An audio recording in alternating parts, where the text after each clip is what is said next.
টমেটোপুর গ্রামের চাষিরা মোটেও সুখী নেই, কারণ তারা প্রত্যেকবার অনেক অনেক টমেটো চাষ করত এবং সেই টমেটো বাজারে বিক্রি করতে হলে সমস্যা তৈরি হতো।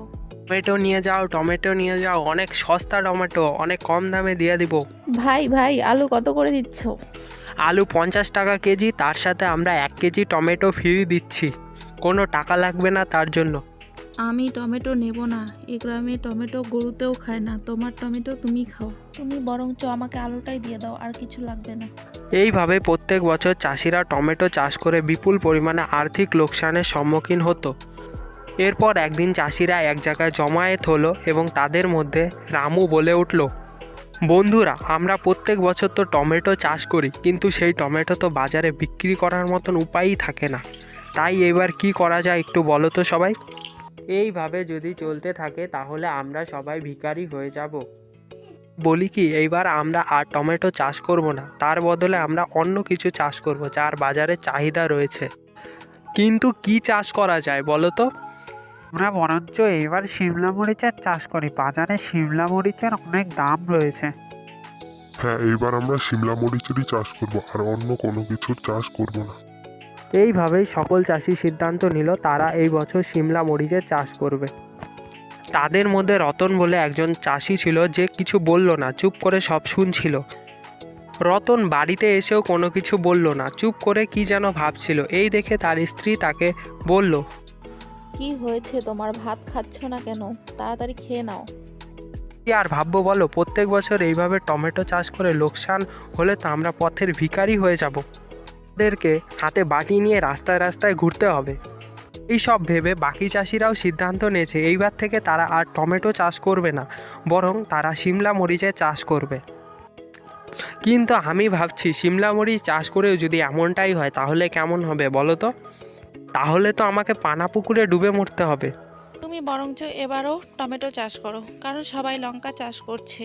টমেটোর বাজার এবারও ভালো হবে, দেখো। তো বেশ ভালোই বলেছো, তাহলে এবারেও টমেটোই চাষ করব, এবং বাকি চাষিদের কিন্তু এই বিষয়টা বলবে না, বলে দিচ্ছি। বড়লোক তো আগে নিজে হই, তারপরে তো বাকি চাষিদের কথা ভাববো। এই জন্য একটু বউয়ের কথাও মাঝে মধ্যে শুনতে হয়।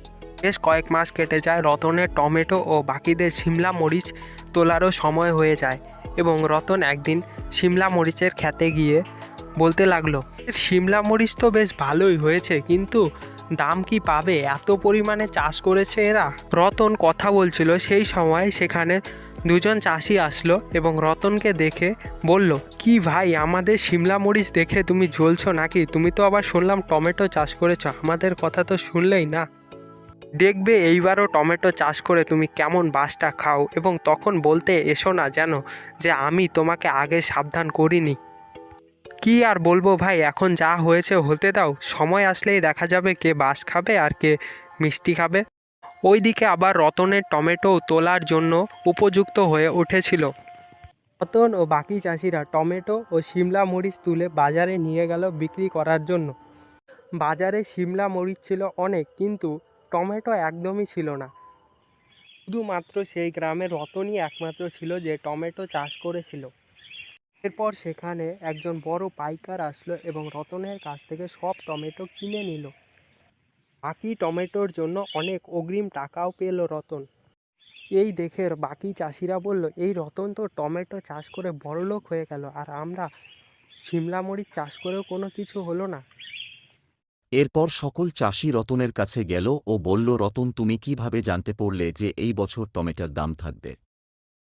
রতন বলল, তোমরা সবসময় একই ফসল সবাই মিলে চাষ করো, যার ফলে ফসল উৎপাদন বেশি হয়ে যায়, আর সেই ফসলের দাম থাকে না। তাই আমাদেরকে সব রকম আলাদা আলাদা করে চাষ করতে হবে, যাতে বাজারে সব ফসলের চাহিদা থাকে। এরপর সকল চাষি বুঝতে বাধার মতন চাষ করলে ফসল চাষ করে কোনোদিনও লাভ করা যায় না।